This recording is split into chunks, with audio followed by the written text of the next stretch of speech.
कुतश्चिंता तुरो भवान त्वरितं गम्यते कुत्र कुतश्चागमन तव।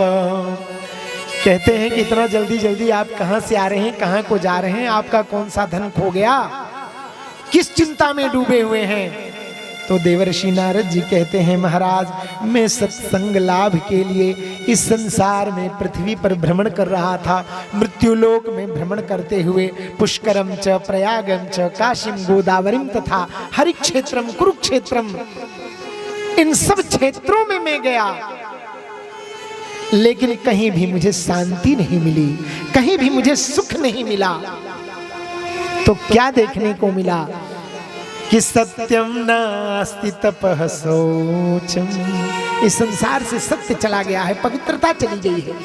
कि सत्यम नास्ति तपः शौचम दया दानम न विद्यते उदरम भरिणो जीवा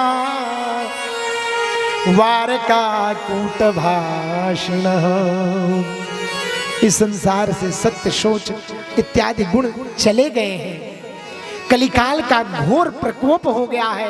लोग केवल अपना पेट भरने के लिए ही कार्य करते हैं और कूटभाषी हो गए हैं। कहते हैं कि मंदाह सुमंद मतयो मंद भाग्याहुपद्रुता। एक तो कलियुगी प्राणी मंद है, मंद बुद्धि है। मंदाह सुमंद मतयो, सुमंद बुद्धि है और मंदमती है। कहते हैं कि मंद भाग्याहुपद्रुता, मंद भाग्य है और उपद्रव भरा जीवन है व्यक्ति का। कि पाखंडाह निरताह संतो, मैं संतों की मंडली में गया तो पाखंड से भरा हुआ मैंने देखा। विरक्ता सपरिग्रह, और विरक्तों के पास गया तो मैंने क्या देखा कि वो धन संचय करने में लगे हुए हैं। महाराज ऐसा घोर कलिकाल है। संतों के पास से मैं उठ करके गृहस्थों के घर में गया कि जरा देखें, गृहस्थ हो सकते हैं, सदाचारी हो, वहीं हमको कथा संकीर्तन भक्ति मिल जाए। लेकिन वहां मैंने क्या देखा कि तरुणी प्रभुतागे है शालको बुद्धिदायक। प्रत्येक घरों में स्त्री का राज्य है और परामर्श अगर लिया जाता है तो भाई से नहीं, श्यालको बुद्धिदायक हो, साले से परामर्श लिया जाता है। कि तरुणी प्रभुतागे है शालको बुद्धिदायक और कन्या विक्रयणो लोभा दंपति नाम चकलकनम। लोभ के कारण लोग अपनी पुत्री को बेच देते हैं, अपने बेटे को बेच देते हैं। और आज तो सामान्य हो गया है, जो दहेज प्रथा चल गया है। दहेज में अब कुछ कहना ही व्यर्थ है, आप सब जानते हैं कितनी विषम परिस्थिति है। घर में कन्या हो जाती है तो माँ बाप का सिर झुक जाता है, कंधा झुक जाता है। उसी धुन से पाई पाई जोड़ने लग जाते हैं कि पता नहीं किसी उत्तम व्रत का हम चयन कर पाएंगे कि नहीं। धन से जो है विवाह होता है। तो लोग कलयुग में अपनी कन्या तक को बेच दे रहे हैं, अपने पुत्र तक को बेच दे रहे हैं और नित्य ही दंपति नाम च कलकनम, नित्य ही आपस में एक दूसरे से कलह भरा पड़ा हुआ है। महाराज इन कष्टों को देखते देखते मैं वृंदावन धाम में पहुंचा। और जब वृंदावन धाम में पहुंचा तो वृंदावन की महिमा क्या है जी, कि वृंदावन जाने को जी चाहता है, वृंदावन जाने को जी चाहता है, वृंदावन जाने को जी चाहता है, वृंदावन जाने को जी चाहता है, जी चाहता है, जी चाहता है, जी चाहता है, जी चाहता है, जी चाहता है, जी चाहता है, जी चाहता चाहता है, जी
वृंदावन की ऐसी महिमा है।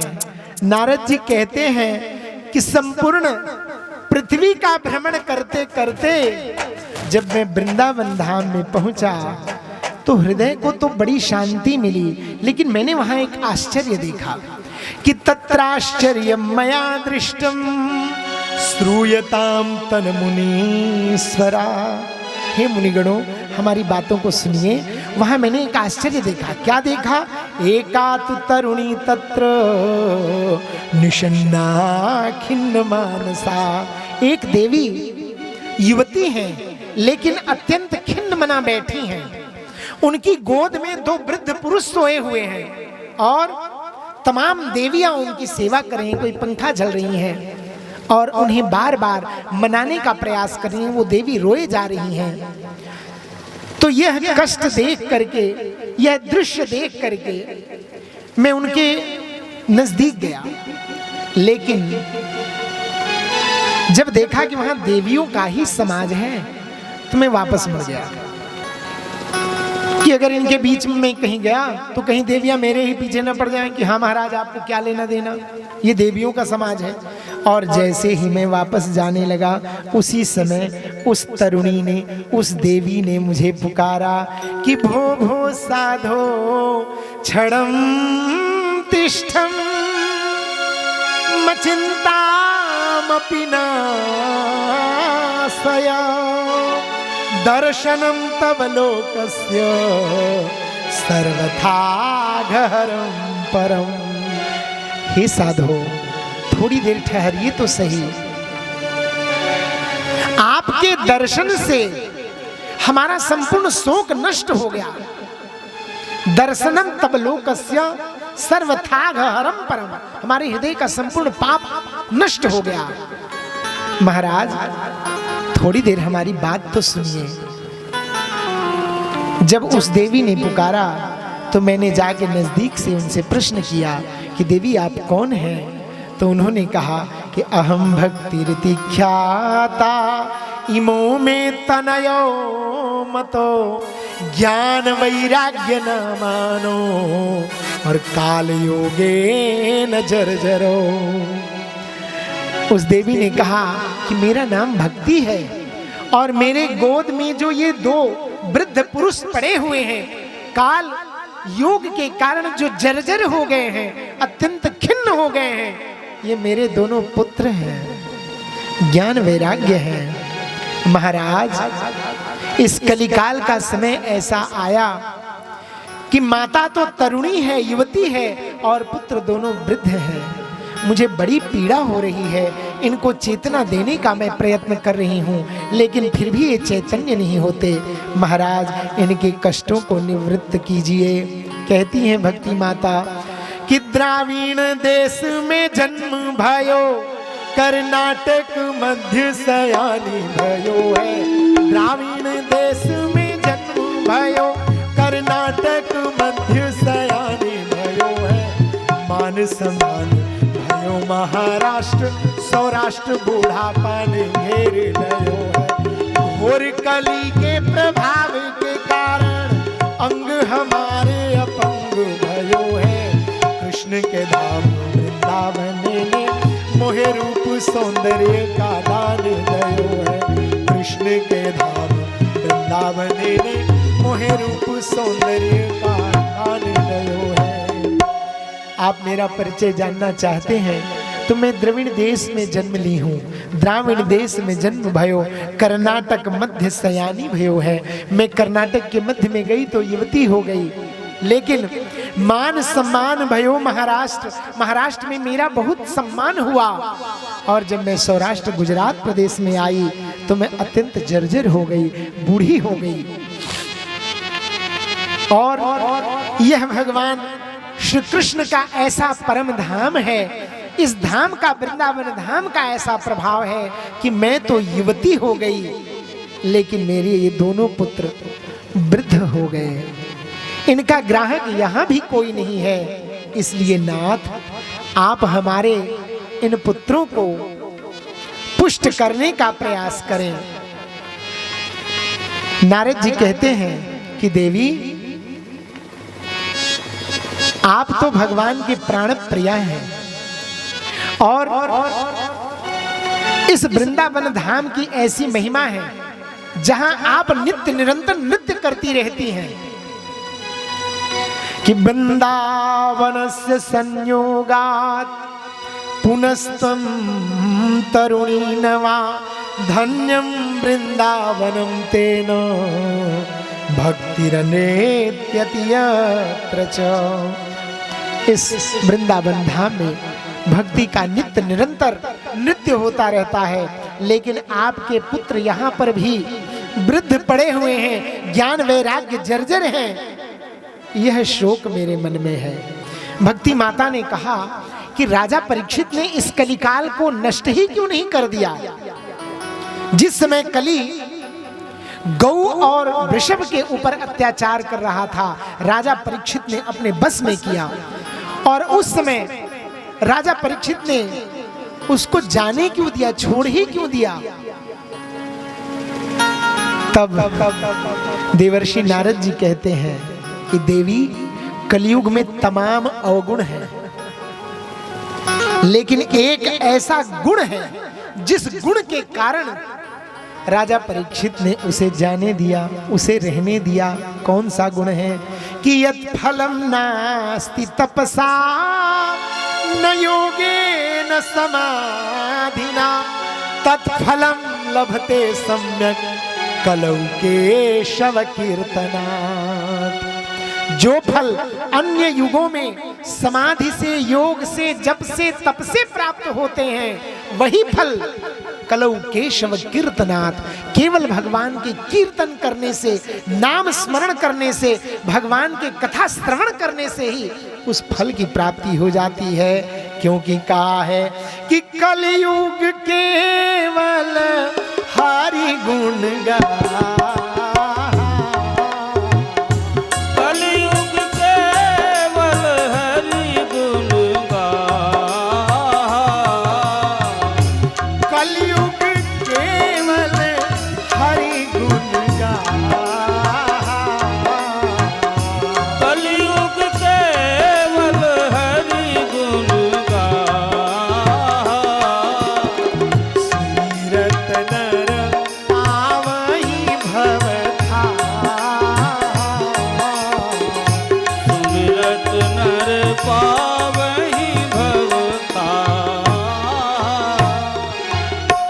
कहा कि इस कलयुग का विशिष्ट गुण केवल भगवान के नाम का संकीर्तन करके ही मनुष्य इस भवसागर को पार कर जाता है।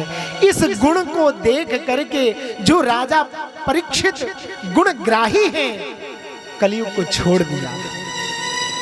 ये तो अत्यंत सरल उपाय है, केवल भगवान का नाम जपो और इस भवसागर से पार चले जाओ। कहते हैं देवर्षि नारद जी कि हे देवी, आप खेद न करो, आप तो भगवान के नाम का उच्चारण करो, भगवान के नाम का संकीर्तन करो कि वृथा खेदय से बाले अहो चिंता तुरम कथाम श्री कृष्ण चरणाम भोज स्मर दुखम गमिष्यति। आप तो भगवान के चरण कमलों का ध्यान करो, समस्त दुख नष्ट हो जाएंगे, अपने आप सारे दुख समाप्त हो जाएंगे। और देवर्षि नारद जी ने ज्ञान वैराग्य को चेतना देने के लिए, उनको चैतन्य करने के लिए बार बार गीता का पाठ किया, वेदों के मंत्रों का उच्चारण किया। थोड़ी देर गीता पाठ श्रवण करके ज्ञान वैराग्य जागृत तो होते हैं, लेकिन फिर जो है शिथिल पड़ जाते हैं। नारद जी भी बड़े आश्चर्यचकित हुए, क्या बात है, इतना प्रयास करने के बाद मेरे पास जितनी जो है औषधियां थी, जितनी चूरन चटनी थी, सब मैंने इनको दे दी, लेकिन फिर भी ज्ञान वैराग्य चैतन्य नहीं हो रहे हैं। उसी समय आकाशवाणी हुई कि हे देवर्षि, आपका यह प्रयत्न अति उत्तम है, लेकिन आप जो है कोई सत्कर्म करें, उस सत्कर्म से ही ज्ञान वैराग्य को चैतन्यता प्राप्त हो सकती है। देवर्षि नारद जी ने माथा पकड़ा, क्या इतनी देर से मैं सत्कर्म नहीं कर रहा था?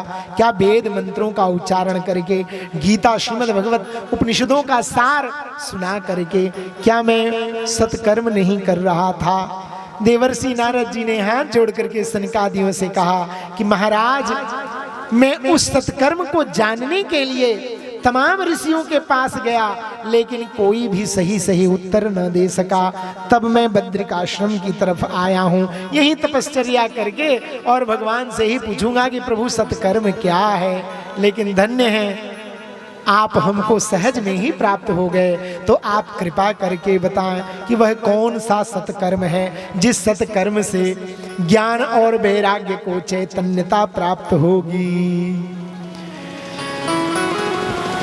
सनकादि कहते हैं बस इतनी सी बात, और इसके लिए आप इतने परेशान हैं? डॉक्टरों की अपनी अपनी विधि होती है। कई डॉक्टर जब मरीज जाता है उसके पास तो इतना लंबा चौड़ा चिट्ठा उसे बता देते हैं कि मरीज की बीमारी और बढ़ जाती है ठीक होने की जगह पे। और कोई डॉक्टर इतनी आसानी से कह देता है, अरे आप घबराओ मत, बस ये दवा लो, देखो शाम तक आप एकदम बिल्कुल खड़े होकर के दौड़ने लग जाओगे। तो मरीज को आधी चैतन्यता उसी समय आ जाती है, आधा स्वस्थ वैसे ही हो जाता है।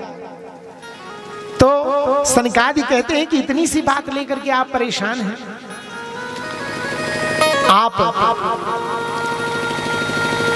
को हम सत्कर्म बताते हैं, वह सत्कर्म है श्रीमद् भागवत महापुराण का पाठ करें, और श्रीमद् भागवत महापुराण के पारायण से ज्ञान वैराग्य को चैतन्यता प्राप्त हो जाएगी।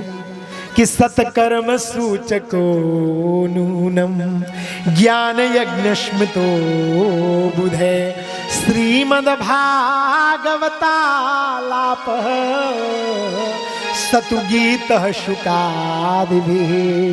श्री सुखदेव जी ने जिस श्रीमद् भागवत महापुराण का गायन किया है, उस पुराण को आप गाएंगे। अगर ज्ञान वैराग्य को उस पुराण का श्रवण कराएंगे, ज्ञान वैराग्य चैतन्य हो जाएंगे। नारद जी ने कहा, महाराज श्रीमद् भागवत महापुराण तो वेदों का सार है, और वेदों का पाठ करने पे अगर वो चैतन्य नहीं हुए तो ये श्रीमद् भागवत महापुराण क्या कर लेगा? सनकादि हंसते हुए कहते हैं, देवर्षि 3 प्रमाण दिए हैं। उन्होंने कहा कि देखो, वृक्ष का सार तत्व फल होता है, लेकिन जो फल में मिठास होती है वो उस वृक्ष में नहीं होती। वृक्ष का सर्वस्व रस जो है उस फल में ही होता है। अगर आम का फल आप लें और उसको ग्रहण करें, कितना मधुर लगता है। तो आम में जो मधुरता आई है कहां से आई है? वृक्ष से तो आई है। लेकिन आप आम को त्याग करके डाली ही चबाना शुरू कर दें तो क्या आपको रस मिलेगा? नहीं प्राप्त होगा। दूसरा बताया कि गन्ने का सार तत्व खांड है, लेकिन जो आप गन्ना चीखते हैं तो गन्ने में खांड का स्वाद नहीं आ सकता, गुड़ का स्वाद अलग होगा। वैसे ही दूध में ही घी रहता है, लेकिन दिया जलाना पड़ेगा तो दूध से काम नहीं चलेगा, आपको तो घृत लेना ही पड़ेगा। तो सार तत्व में सर्वस्व रस होता है, इसलिए वेदों का फल है श्रीमद् भागवत महापुराण, और उस वृक्ष से यह फल सुखदेव जी ने अपने चोंच में पकड़ करके पृथ्वी पर इसे बिखेरा है। तो आप इस श्रीमद् भागवत महापुराण का श्रवण कराएं, जिससे ज्ञान और वैराग्य भक्ति के साथ पुष्ट हो जाएंगे। देवर्षि नारद जी ने निवेदन किया है और गंगा जी के तट पर बद्रिकाश्रम से उतर करके हरिद्वार क्षेत्र में आए हैं, जहां पर तमाम ऋषि महात्मा एकत्रित हो गए और सब लोग जय जयकार करने लगे। श्रीमद् भागवत महापुराण का कथा आरंभ हो गया, और कथा आरंभ करते हुए सनकाद ऋषि कहते हैं, महात्मा कहते हैं कि सदा सेव्या